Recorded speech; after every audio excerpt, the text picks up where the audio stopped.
Merci Seigneur. Et nous proclamons que maintenant les cieux sont ouverts au-dessus de nous. Nous proclamons vraiment. Et nous libérons vraiment par la foi. Nous libérons les bénédictions. Nous libérons tout ce que ta main veut nous donner ce matin. Et nous proclamons que nous ne serons pas un obstacle pour notre propre bénédiction. Ce matin, Seigneur, nous venons à toi tels que nous sommes. Et nous voulons que nos esprits soient libérés de toutes les choses de la semaine, toutes les pensées qui pourraient nous encombrer. Et nous voulons vraiment nous connecter à ton Saint-Esprit. Saint-Esprit, nous t'accueillons ce matin.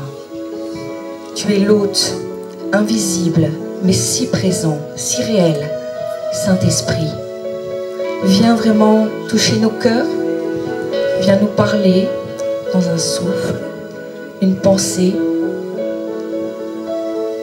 Saint-Esprit, nous voulons vraiment avoir une communion et une connexion avec toi. Merci pour le souffle divin. Merci, parce que si nous vivons, c'est par toi. Saint-Esprit, nous avons besoin de toi pour tout.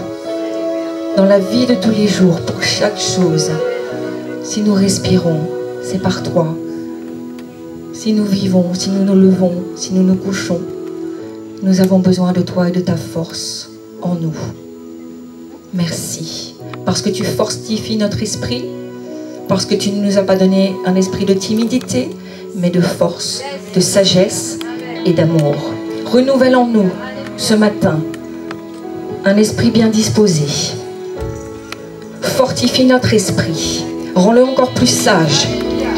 Et nous te prions afin que l'amour, le bon dépôt d'amour dans nos vies puisse encore augmenter. À travers les enseignements, à travers aussi notre communion fraternelle. Seigneur, fais de nos vies des vases d'honneur. Bénis-nous, bénis-nous. Et ce matin, nous voulons bien nous souvenir que c'est un jour pour te louer et pour t'adorer. Amen. Soyez vraiment bénis dans le beau nom de Jésus-Christ et je voudrais partager quelques versets de la parole de Dieu. C'est toujours puissant, la parole elle est vivante, c'est une semence incorruptible. Je crois que la parole, quand elle est semée dans nos vies, il n'y a aucune limite. Et je crois ce matin, je voudrais booster notre foi à chacun et à travers la parole. Nous allons lire dans 1 Chronique 4, 9 à 10. Alors j'en vois certains déjà qui connaissent la parole et qui se disent non, elle ne va pas partager dans 1 Chronique. Vous savez, c'est la généalogie, 1 Chronique. Fils de, fils de, fils de. C'est bien le chapitre par excellence, peut-être qu'on va mettre à plus tard et peut-être même à jamais. Voilà, c'est 1 Chronique, et je voudrais qu'on affiche 1 Chronique 4, versets 9 à 10. Et alors qu'il y a cette histoire de généalogie, fils d'eux, fils d'eux, fils d'eux, et c'est intéressant quand on étudie la parole, ceci dit. Et il y a une petite histoire qui arrive dans 1 Chronique, une petite histoire de vie, et je crois que peu de personnes finalement connaissent, et c'est Gébet. Je ne sais pas si Gébet ça vous dit quelque chose.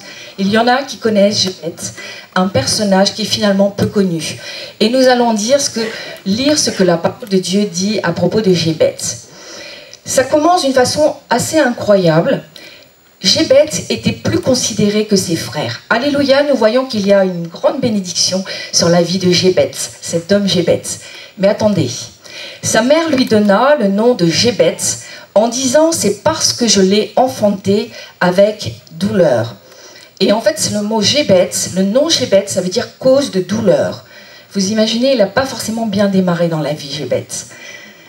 Gébet invoqua le Dieu d'Israël en disant « si tu me bénis et que tu étendes mes limites, si ta main est avec moi, et si tu me préserves du malheur, en sorte que je ne sois pas dans la souffrance, et chose merveilleuse, et Dieu accorda ce qu'il avait demandé. » Pouvons dire Amen à cela? Dieu accorda ce que Gébet avait demandé. Une prière concise, courte, mais une prière audacieuse que Gébet a faite à Dieu. Et je voudrais dire, effectivement, Gébet, c'est un personnage peu connu. On sait simplement qu'il descendait de Juda. Et on sait que c'était un homme honorable, et on sait qu'effectivement, et vous savez, dans l'Ancien Testament, le prénom était prophétique. Et on sait qu'il avait un prénom, pour le moins, qui comportait une malédiction. Il s'appelait cause de douleur. Vous imaginez si on vous appelle tous les jours cause de douleur, et pas que tous les jours, beaucoup de fois par jour. C'est quand même une malédiction. Et je crois que cet homme tout à fait audacieux, cet homme zélé, il a transformé à travers une simple prière audacieuse, faite avec assurance et avec zèle, au grand Dieu de l'univers, et il a transformé la malédiction en bénédiction. Et je crois que ça doit nous encourager, quelles que soient les situations que nous rencontrons. Je crois que par une prière, nous touchons le ciel. Et ce matin, je voudrais vous parler de la prière. C'est tellement important, la prière. Nous devons avoir un esprit de prière, c'est-à-dire prier sans cesse, nous dit la parole de Dieu. Prier en langue, prier par des louanges, des cantiques, et des requêtes, etc. Je crois que nous devons avoir un esprit de prière. Et la prière de Jébet, elle comporte quatre demandes. Et je voudrais simplement, quelques instants, qu'on s'arrête sur chacune des demandes. La première demande, il dit « si tu me bénis ». Il est question d'une demande de bénédiction. Et je crois, frères et sœurs, que Jébet avait déjà reconnu que Dieu est la source de toute bénédiction. Et si vous êtes là ce matin, c'est que je crois que vous savez que Dieu est la source de toute bénédiction et que vous êtes au bon endroit pour recevoir votre bénédiction. Une fois, les chrétiens disent, est-ce que c'est finalement, est-ce que c'est pas une preuve d'immaturité que de dire, Seigneur, bénis-moi, Seigneur, fais-moi du bien, Seigneur, encourage-moi. Mais je crois que non, c'est réel et Dieu veut qu'on lui demande. Demandons-lui de nous bénir, parce que si nous sommes bénis, nous allons pouvoir bénir les autres. C'est toujours pour que Dieu soit glorifié, bien entendu. Bénis-moi, c'est quelque chose de puissant. Et la deuxième chose que Jébet va demander à Dieu, il demande « étends mes limites ». Étends mes limites. Est-ce que c'est une prière que nous faisons des fois? Étends mes limites. Étends les limites de ma tente, étends mes cordages, fais-moi voir plus grand. Jébet a simplement demandé que Dieu ajoute une grâce supplémentaire.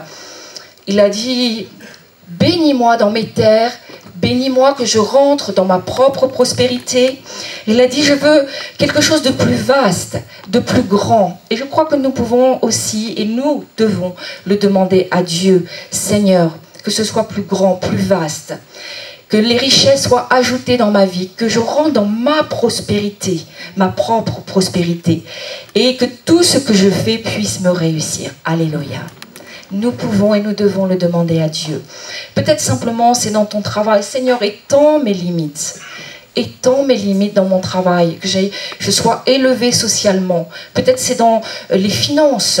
Tu veux participer pour l'Église davantage et tu sens que tu es limité. Seigneur, étends mes richesses, étends ma propre prospérité.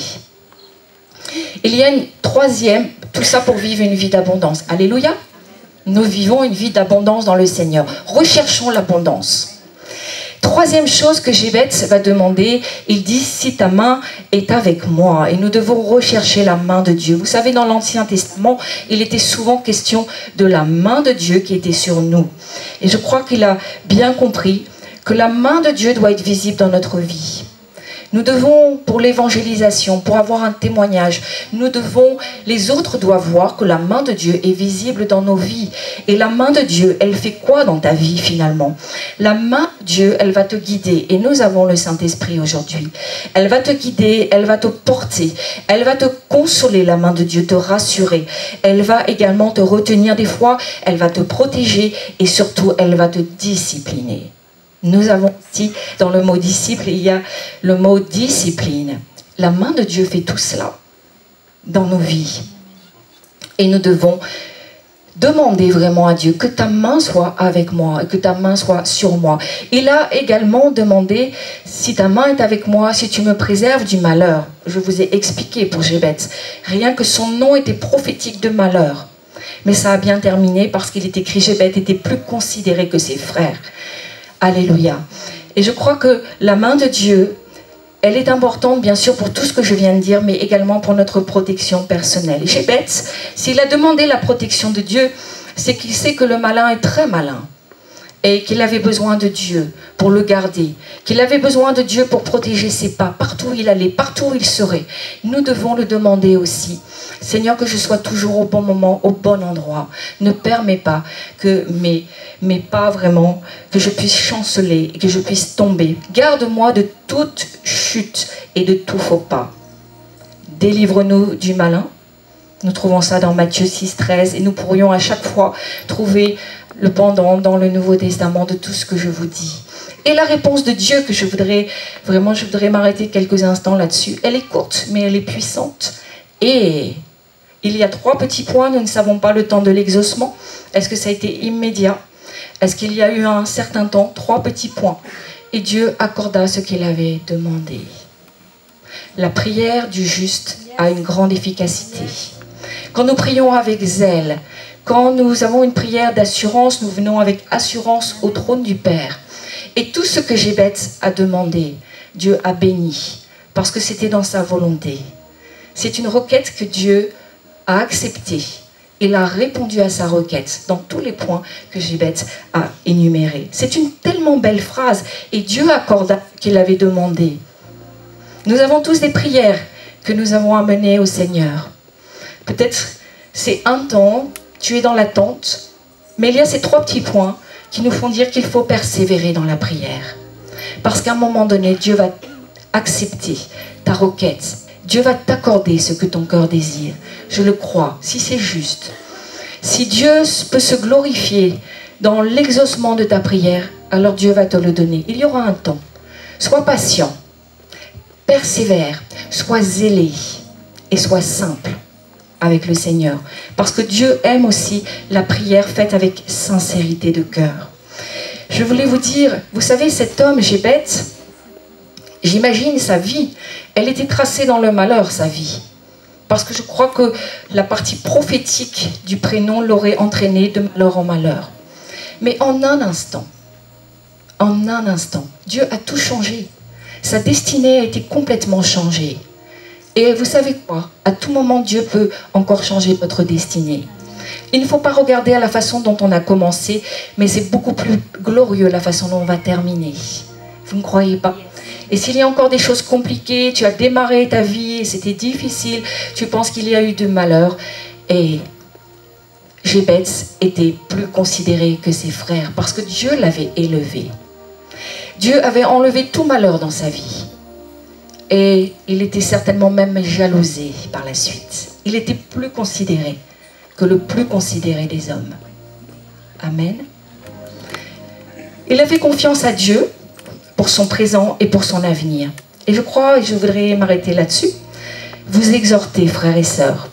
Nous devons, dans nos prières, montrer à Dieu que nous avons la foi et que nous faisons vraiment confiance à Dieu.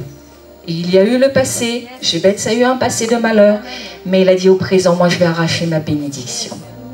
Et je vais avoir une vie heureuse, parce que Dieu nous le promet. Il dit qu'il a des projets pour nous de bonheur. Alléluia. Est-ce que on peut simplement mettre une main sur son cœur? Et on va simplement demander au Seigneur, comme Jébet a pu faire, quels que soient nos besoins, je crois que nous pouvons. Et Dieu sait, il y a un réservoir avec vos prières, toutes les prières que vous avez dites, toutes les prières qui sont montées au ciel. Peut-être elles sont encore en attente, mais il y a vraiment, je crois, un réservoir de prières.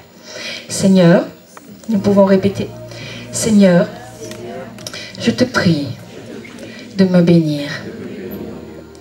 Encourage-moi ce matin et cette semaine, afin que ta gloire se voie en moi. Je prie que tu étendes mes limites et qu'il n'y ait plus de limitation dans mes finances, dans mon travail, dans mes relations et dans ma famille. Je prie que ta main soit avec moi et que ta protection soit totale.